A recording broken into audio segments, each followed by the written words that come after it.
Olá, boa noite pessoal, bem-vindos a mais um Papo Azul. Papo Azul é nosso quadro semanal, toda quarta e todo sábado eu converso com uma mãe ou com um pai para que ele possa relatar como foi a experiência da descoberta do autismo no seu filho. Sejam bem-vindos e hoje a gente vai conversar com a mãe Samara e ela vai dividir para a gente como foi esse processo da descoberta do autismo no seu filho, tá bom? Eu vou convidar ela aqui.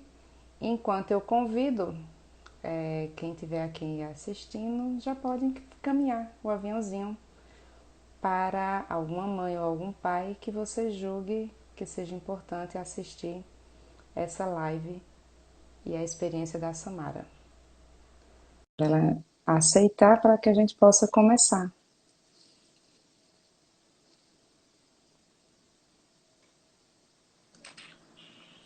Olá, Olá, Samara!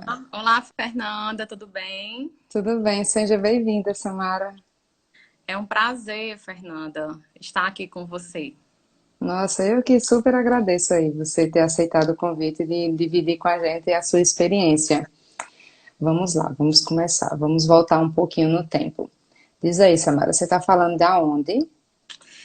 Eu estou falando de Patos, na Paraíba. Me chamo Certo. Samara. Eu sou mãe de Samuel, que está dentro do espectro autista. Samuel fez 5 anos agora, no final Fez de 5 anos março. agora. Nossa.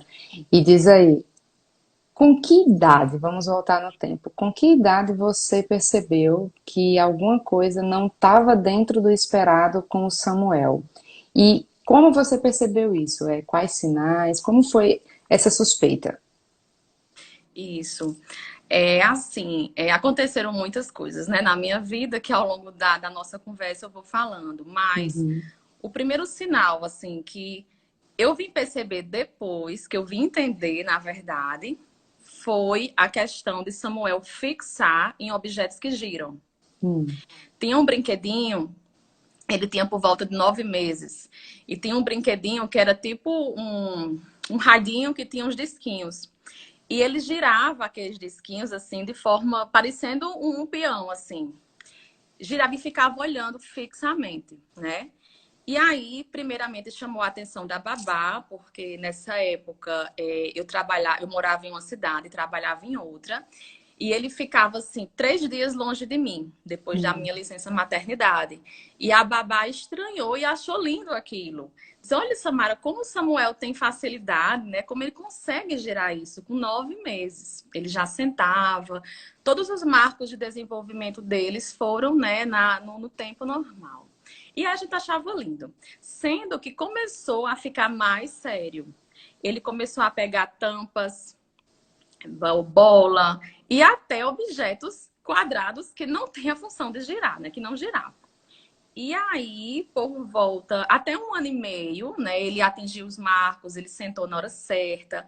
E só uma coisa, ele engatinhava, que depois também eu vim perceber, é, a criança, né, engatinha sincronizado as mãos, né, o antebraço e as perninhas. E tinha uma perninha que ele arrastava. Ele não conseguia fazer a flexão. E aí também a gente achava lindo. Era o jeito dele engatinhar. Ok. Ele imitava, a gente tem vídeos, ele imitando. Samuel faz a careta do vovô, ele imitando a gente, olhando no olho. Sendo que, a partir de 1 ano e meio, tudo Hum. aquilo que ele fazia parou, estagnou. É como se Samuel fosse outra criança. Então, aí, quando a gente chamava, ele já não olhava. Ele tinha interação boa com os pais, com adultos, mas com criança também, assim, a gente morava só em outra cidade, ele não convivia, não tinha primos. Mas ele não interagia com criança. E aí, por volta de 1 ano e meio, aí também nossa vida mudou, porque eu e meu marido, a gente se mudou de cidade, né? A gente veio morar em Patos, que é a cidade que eu trabalho, porque ficou uma logística melhor. Eu não aguentava mais passar 3 dias longe de Samuel e ele direto com a babá. E aí, quando mudou, foram muitas mudanças na nossa vida, né? Uhum. Mudança de cidade. Na época, eu estava finalizando o doutorado, porque quando eu engravidei de Samuel, eu parei as aulas e eu tinha que acabar esse doutorado. Muitas coisas. E eu já percebi esses atrasos, né, por volta de 1 ano, e 6 meses, que foi na época que eu me mudei, e aí eu decidi, não, a culpa é da babá. Porque Hum. Samuel tem tudo, é muito tablet, ela faz tudo, eu não estou acompanhando, então eu vou tirar a babá e vou colocar Samuel na escola integral. Porque até aí os médicos não coloque na escola, porque ele vai desenvolver, porque ele não convive com muitas crianças, enfim. Foi aí que a escola percebeu.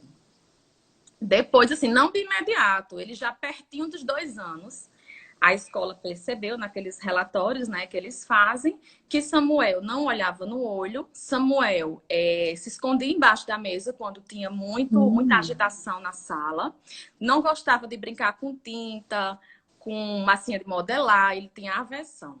E aí a professora me chamou, até assim de um modo bem informal, que eu até entendo, assim, ela era um pouco, não entendia muito do assunto, e ela disse: Samara, você tem que se conformar, Samuel é autista. Eu e meu marido, a gente já vinha percebendo, né, por volta de 1 ano e meio, esse atraso. Mas a gente não sabia o que era autismo, né? Na minha cabeça, o autismo era aquela criança super agitada, aquela criança que batia a cabeça na parede. Na minha família, eu não tenho, né, nenhuma referência, nada do meu marido de autista. E aí que a gente foi, né, para o Dr. Google na internet. Eu lembro que a gente pesquisava muito, muitos vídeos a gente viu, e tudo que a gente via, principalmente daquela Andrea Werner, né, do Lagarta Vira Pupa, tudo batia com Samuel. E aí eu disse, Samuel é autista. A pediatra dele, na verdade ele tem duas pediatras, um em Patos e um em João Hum. Pessoa. A de João Pessoa, assim, que é mais que acompanha, né, desde que nasceu. Ela disse, observe, mas se chegar perto dos 2 anos e ele não falar nada, porque até aí, até 1 ano e meio, ele balbuciava, mamã, papá, depois ele parou. E aí a pediatra daqui da minha cidade que eu moro disse, não, ele vai ter o tempo dele e você seria uma surpresa Samuel ser autista. Mas eu coloquei muito, eu sempre coloco as coisas na cabeça, eu não me conformo com só uma opinião. E aí, quando foi perto do aniversário de 2 anos dele, a gente foi na consulta com a pediatra de João Pessoa e ela disse: procure imediatamente um neuro, porque não é normal ele não falar nada até essa idade e ele fixar em objetos que giram. E aí foi a nossa luta para conseguir essa pediatra, essa neuropediatra, né, que ela indicou. A gente não conseguiu. Uma grande amiga da minha mãe, professora Verônica, deve estar aí assistindo. Ela, porque essa neuropediatra, ela não tinha vaga. Ela não tinha Aham. previsão para pacientes novos. A gente marcou para outra, mas eu queria ir para essa. E aí ela todos os dias ia no consultório. E ela dizia, eu só vou sair daqui com uma vaga para Samuel. E ela conseguiu. E aí a gente foi. Também assim, não demorou muito. Ele foi com... Foi o quê? 2 anos e 1 mês, 2 anos e 3 meses que a gente teve o laudo. E aí, assim, pra gente, Samuel não fazia nenhuma terapia, porque até aí eu estava focada em acabar meu doutorado, que eu tinha que Aham. acabar. E aí também era uma coisa minha. Eu quero acabar um ciclo para começar outro. Porque antes da consulta com a neuropediatra, eu já tinha certeza que Samuel era autista. Mas, né, uma mãe, um pai se choca ao ler um laudo. Que hoje em dia eu tenho outra visão. Eu sei que aquele laudo inicial, que já foi mudado depois de mais de 2 anos, aquele laudo é necessário para a gente partir para o tratamento. Aquele laudo, ele não significa uma sentença para o meu Verdade. filho. Isso eu tenho certeza. E Ele é um aí, suporte para o tratamento, né? com certeza. E ele é mutável, É como já verdade. foi modificado várias vezes. E aí a gente foi para consulta, meus pais, que acompanham tudo de perto, ficaram na recepção e eu entrei com meu marido Samuel. Na cara, quando ela começou a fazer os testes, né? Aí ela parou, foi conversando com a gente naturalmente e disse: Samuel é autista. E aí, assim, escutar aquilo, né, de uma neuropediatra renomada, doeu muito. Mas, ao mesmo tempo, me confortou e confortou meu marido em saber que a gente estava tomando um rumo para o tratamento dele. A gente não vai dizer que é fácil, eu chorei. Eu lembro que foi tipo 21 de junho, antevéspera de São João, né? Que na nossa região, São João, a gente estava se preparando para ir encontrar com os meus pais em Bananeiras, que a gente sempre programa essa festa de São João. E aí a gente foi, tudo bem, né? Vamos. A gente chorou muito. Eu passei assim uma semana chorando sem parar, eu e meu marido. Meus pais e os pais do meu marido, né, os avós, assim, eles não estavam entendendo muito o que estava acontecendo e dizia: como o Samuel vai ficar bom? Quando ele vai ficar bom? Não, com 7 anos ele vai ficar bom. E aí, né, a gente foi explicando que não é uma doença, é um transtorno. Ele já nasceu assim, antes dele nascer, ele já era autista, né? E aí, enfim, a gente sempre diz que a gente sempre saiu do luto de mais ou menos uma semana e fomos para a luta. Também quero ressaltar aqui e lhe agradecer, Fernanda, porque um dia depois do diagnóstico de Samuel, em Recife, nós fomos para a sua casa, né? Nossos maridos são muito amigos de infância. E aí foi você que nos norteou para saber o que era terapia ABA. Porque até aí nós saímos com um laudo especificando todas as terapias, né, que Samuel precisava, e eu não tinha noção nenhuma do que era terapia ABA, não tinha nem noção do que era autismo, quanto mais terapia ABA. Então, quero lhe agradecer, você e Éder, novamente, É né, porque isso. vocês nos direcionaram para esse mundo novo, que é o mundo que a gente vive, que a gente respira, esse mundo azul. E aí a gente voltou, né, para casa dos meus pais, assim, foi um São João tipo super triste, porque só meus pais sabiam, a gente tava naquela fase assim, né, de aceitar.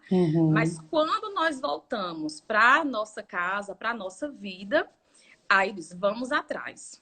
Vamos atrás, eu não sabia quanto era, não sabia de nada. Então foi Deus primeiramente que também nos direcionou, né, em pessoas, em amigos, que aí foi tudo muito rápido para Samuel. Por quê? Eu voltei para trabalhar, conversei com uma amiga minha de trabalho, né, uma colega minha de trabalho, Danúbia, e por coincidência, uma prima dela fazia um tratamento ABA aqui em Patos. Porque até aí o problema não era o ABA, era vir profissionais para o interior, né? Então, fono, TO, tem ainda muito poucos, mas a terapia ABA, eu só conhecia 2 pessoas que faziam aqui. E essa pessoa, uma delas, era a prima dessa minha amiga. E aí eu já entrei em contato, tipo, 4 dias depois, e 7 dias depois do diagnóstico, eu estava com o analista do comportamento aqui na minha casa, em Patos. Maravilha. Então, assim, foi tudo muito rápido, né? A gente se orientou logo. E aí, os outros profissionais, a gente foi, né? Principalmente fono, que tem a questão das agendas, né? Que são lotadas. E aí, a gente foi se adequando. A gente iniciou logo e depois que a gente começou a aba, porque realmente infelizmente, não é acessível para todo mundo, né? E a gente teve que entrar com decisão judicial, enfim. Mas, assim, foi tudo muito rápido e sempre eu disse. Quando eu tive certeza do diagnóstico do meu filho, naquela tarde do dia 21 de junho de 2018, a primeira coisa que eu disse, eu não quero, eu não aceito que ninguém tenha pena do meu filho. É Porque verdade. meu filho, ele não é inferior a ninguém. Meu filho, ele não é um anjo. Ele é um ser humano, principalmente. Que ele tem que ser respeitado por sua condição, né? Ele tem os seus limites, né? As suas limitações, a gente sabe, mas ele é um ser humano e ele sim vai conseguir os seus avanços, como já está conseguindo. Não de uma forma como as outras crianças típicas, mas na hora dele, ele está conseguindo o seu lugar aqui nesse mundo. É verdade. Eu acho que o mais importante é o respeito e a compreensão e aceitar ali, assim, o tempo dele, né? Sim, com Respeitar a certeza. condição dele, compreender e oferecer ajuda é o principal. Com Eu acho certeza. que não é realmente condição de ninguém olhar ou com pena, ou de limitar, ou criar dentro da situação, em cima da situação, uma sentença, ele não vai ser capaz. Não, ele vai ser capaz sim. Num ritmo um pouco mais lento, mas ele vai ser capaz sim. Claro. Mas É então, tudo Samara, isso. diz aí, quando vocês, que você disse que você e seu esposo, você já conversavam sobre isso, né? Em algum momento, um dos dois tentou, tipo, negar a situação ou vocês estavam muito parceiro nesse processo de desconfiança? Porque a gente vê Não, muito assim, pais ou mães, né? Não, não fala sobre isso, não, que conversa, que eles não conseguem entrar num acordo, né? No que claro. discutir. Não, assim, sempre a gente conversava juntos, né? A gente via vídeos e tem sempre um vídeo. Eu já procurei várias vezes esse vídeo e não achei, que me marcou bastante. Eram os pais falando, né, dessa questão de aceitação de diagnóstico e do diagnóstico. E uma mãe sempre dizia, olha, não adianta você. Era mais ou menos assim, não adianta você ter a esperança que não é. Se você, no seu interior, sabe que é. Então, Uhum, assim, a pior coisa é você ter uma esperança de uma coisa que você sabe que é. é Então, verdade. aquilo ali, assim, me tocou que, tipo, eu não tenho que não aceitar. É meu filho, né? Deus fez meu filho assim. Então, se eu não aceitar, quem é que vai aceitar? Né? Então, sempre eu e André, assim, a gente foi muito parceiro, e ele, assim, é um paizão, participa de terapias, nesse momento de pandemia. Ele virou educador físico, ele virou TO, assim, sempre realmente a gente é muito ligado, né? E compartilha tudo de Samuel. E sempre a gente teve o mesmo pensamento. Foi Que isso. legal, que legal. E Samara, você falou aí de alguns sinais, principalmente envolvendo a questão de socialização, né? Do olhar, do responder. Mas depois que vocês receberam o diagnóstico, né? E entenderam melhor a condição dele, vocês passaram a perceber sinais que passaram desapercebidos, seja de flap, seja de alguma resistência alimentar. Vocês passaram a enxergar sinais que até antes, por ser o primeiro filho, talvez Claro. vocês não tenham enxergado?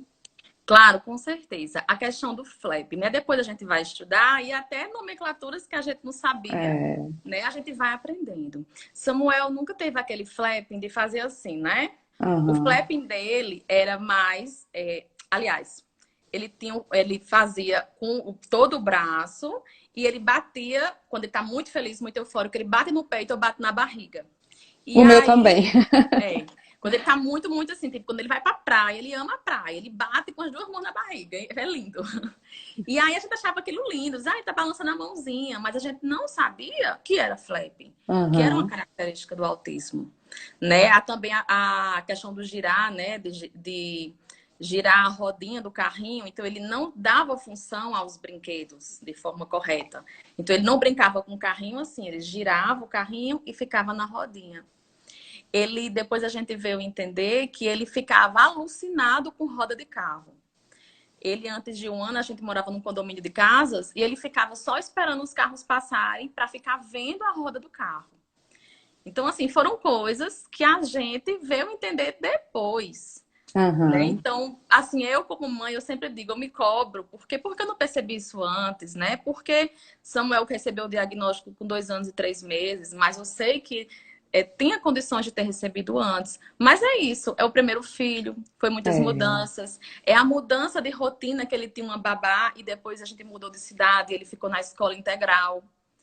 Mas é isso, assim, eu não vou mais ficar assim pensando nisso não, que eu fiz o que eu fiz como mãe e sempre quando a gente descobriu o diagnóstico, a gente não perdeu nenhum minuto. Foi tudo muito rápido para ele.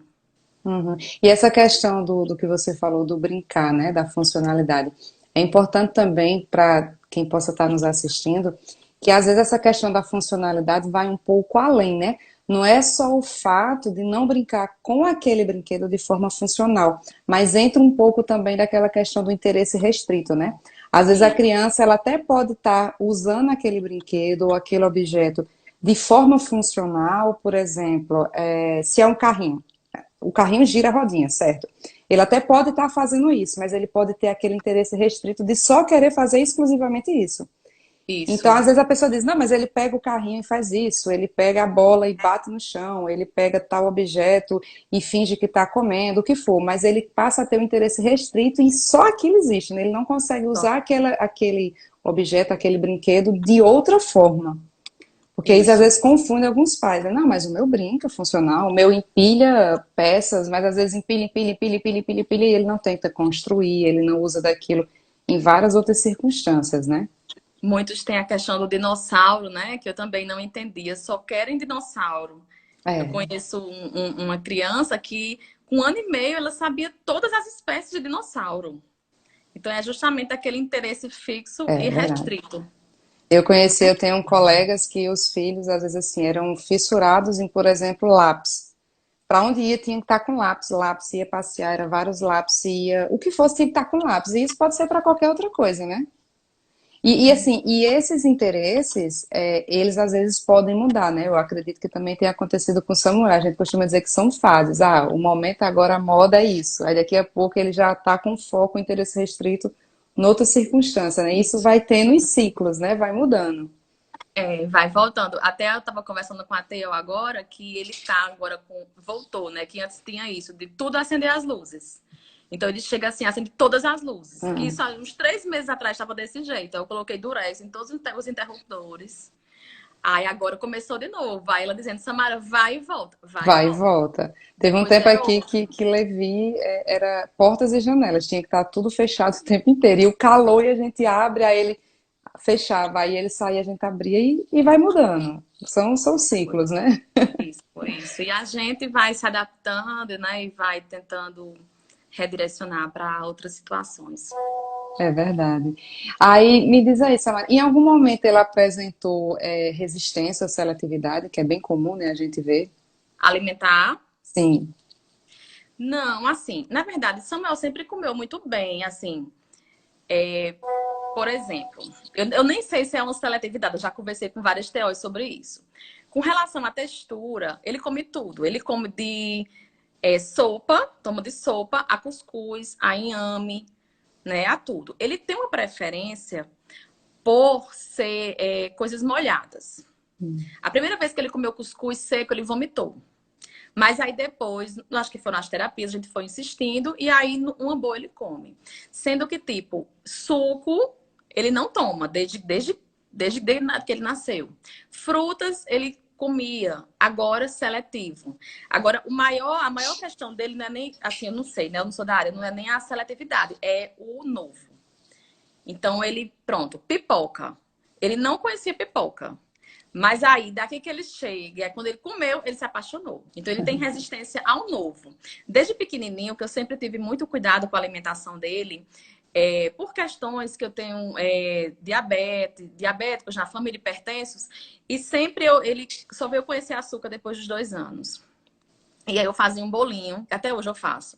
E esse bolinho, ele tem que ser feito na mesma forminha de florzinha. Porque senão ele não come. Aí eu disse, Samuel, tu já tá com 5 anos, vamos mudar. Aí eu fiz o bolão, parti. Na primeira semana ele não comeu, mas também não tinha o bolinho de florzinha. E aí foi aos poucos, sabe? Então eu vejo que é muito assim, uma resistência ao novo. Comportamental também, né? É o fixo e restrito, né? Aham. Mas, assim, com relação à comida, texturas, ele come tudo, exceto frutas e suco. Mas de uma boa.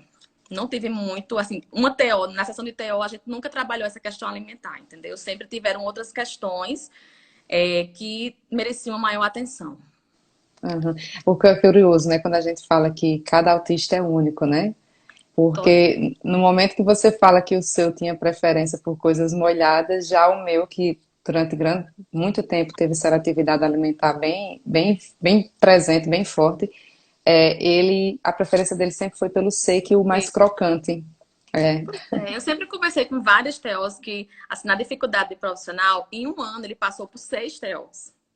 Então, assim, quando mudava, eu dizia, meu Deus, eu não quero mais repetir tudo de novo. Como foi a gestação? Não quero mais. Mas, assim, elas eram ótimas, é porque elas não eram daqui de Patos. Aí, né, Uhum. saía.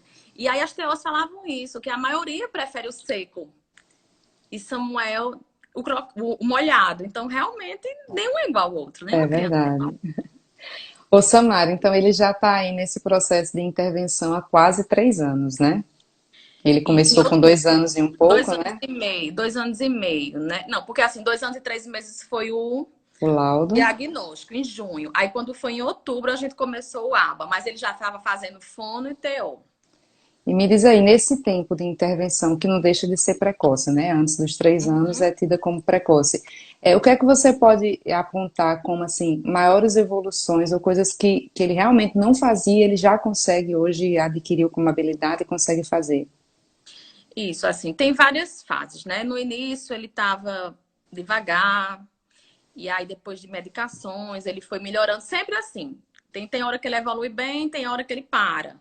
Mas principalmente a questão da socialização, não tanto Uhum. com crianças, né? Assim, porque eu acredito que se Samuel não estivesse fazendo nada, ele, assim, eu nem sei como ele estaria hoje, né? Então, assim, ele já consegue tolerar um ambiente com mais barulho, um ambiente com crianças. Ele não gosta muito que as crianças, tipo, o priminho dele, Miguel, chega, Moé, e vai abraçando. Ele não gosta, Ele mas não ele gosta. tolera. Mas ele tolera, né? E a questão também do brincar, por trabalhar tanto, o brincar compartilhado, dar função ao brincar, tem brinquedos que ele sabe como brincar. Então, por exemplo, Samuel, como é que brinca de carrinho? Ele vai lá e faz. Mas a resistência dele é que ele não quer brincar daquela forma. Então, ele Uhum. sabe como brinca-se, né? Mas ele tem interesse de brincar de carrinho de outra forma. Então, assim, foram diferenças grandes, né? Avanços, mas, assim, que a gente tá em evolução para mais, né? É verdade. E aí, deixa eu ver mais, o brincar, assim, a questão do olhar, né? Que muitas crianças fazem aquele teste Bera porque tem para descartar a surdez, né? É. Isso ele sempre teve muito bem. A questão da espera, a gente trabalha bastante, ele já sabe, ele fica puxando, sei lá, para ir tomar mamadeira, que tá na mamadeira ainda com 5 anos. Né, os pais dentistas. E ele fica puxando, Samuel, espera, espera. Ele fica chorando, mas ele espera. Então, isso assim, né, são ganhos, né, da terapia que a gente vai ver no nosso dia a dia como facilita nossa vida. Uhum. Você falou na questão de medicação, né? Ele fez ou ele faz ainda o uso de alguma medicação? Ele faz, né? A gente começou com a risperidona. Em junho vai fazer 2 anos, né? Aí começa, assim, geralmente os médicos começam com uma dosagem baixa. E aí ela ainda estava com dosagem bem baixa, estava tomando 1,5 por dia, sendo que juntou a pandemia e tudo, e as estereotipias dele aumentaram muito. E a médica preferiu mudar. A gente está nessa troca de medicação para o Uhum. Aristab. Até vai ter consulta retorno online amanhã, porque ela quer acompanhar, ver como está essa mudança. Essa questão da medicação é sempre muito delicada, né? Porque crianças às vezes se dão com uma e outra criança com aquela mesma medicação, o E efeito é totalmente contrário. É um processo mesmo assim, tentativa e erro. A gente mesmo já passou por várias, eu acho que mais de 10 medicações e Levi nunca se dava. Hoje ele consegue ter um resultado positivo com o canabidiol. É o o que a gente tá, canabidiol. é o que a gente já passou por várias medicações. É um processo bem Pois cansativo. e assim, a maior questão é focar, né? Porque agora ele não quer focar, ele só quer brincar. E aí a gente tá, né? Porque justamente se a criança não foca, como é que ela vai adquirir novas habilidades, É né? verdade. Eu Ele sempre tem acompanhante escolar? tem. Tem, né? Tem escolar e tem domiciliar. Mas assim, a gente nunca foi, nunca a gente negou o medicamento, né? Porque tem alguns Uhum. pais que acham que vicia, que dá outros problemas. A gente nunca negou. E quando ele começou a tomar a risperidona, ele teve um avanço muito grande. Que foi finalzinho de 2019, tipo, ele estava na escola, ele não estava no maternal 2, ele não aprendia vogais, não aprendia Uhum. cores. Cores ainda tá devagarinho, mas quando ele começou, foi tipo assim, o menino, tipo, no último dia de aula de dezembro, aí as cores, as vogais, as onomatopeias, a gente viu que realmente teve um avanço grande, né? Mas é isso, né? São muitos caminhos e a gente vai sempre tentando, querendo acertar. E o próprio organismo vai acostumando, né? Então é E muito comum a gente ver outros pais, testa um, dá certo por um tempo, daqui a pouco a criança cresceu, aí tenta aumentar a dose para acompanhar, mas aquela dose aumentada já não dá o mesmo efeito, então já troca para outro. É um processo realmente assim, que tem que ir ajustando conforme o organismo mesmo da criança vai aceitando, né? claro. Ele teve em algum momento, Samara, dificuldade com sono, que a gente também vê bem comum, né?